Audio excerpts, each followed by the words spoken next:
Sophia, may nagre-request. Ano daw wallpaper reveal daw? Patingin naman ang wallpaper mo. Hala! Ay! Hala! Nakakakilig lang!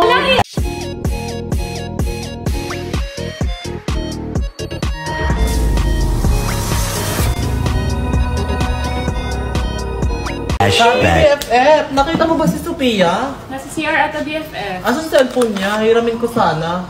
Ayun, cellphone niya nga. Pwede pasordan mo, BFF. Magpipicture lang ako. Thank you, BFF. Sabi may magandang prank kay Sophia. Saka kay Sabi. Tatanong ko. Gusto kong gumawa ng harmless prank sa phone ng kaibigan ko. Ano ang pwede kong gawin? Ayan. Dito ang ilang harmless prank ideas na pwede mong gawin sa phone ng kaibigan mo. Kaya, baguhin ang wallpaper. Palitan ang wallpaper ng phone nila ng isang nakakatawang larawan o isang larawan ng paborito nilang celebrity. Ayan. Baguhin ang wallpaper. Palitan ng... May naisip na ako!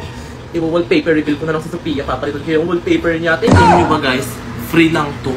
I-try nyo na rin to si Sisi guys. Nakuha ko na yung cellphone ni Sophia. Napapasswordan ko na. Ay sabi magtago tayo. Baka makita. Bye. Ayan guys, papalitan ko na yung wallpaper niya. Punta tayo sa IG. Asan ba yung IG niya? Ayan. Search natin yung SCN. Ayun! Ayun, screenshot natin. Check. Wallpaper! Oh my god! Malulokot talaga siya kung nakita niya.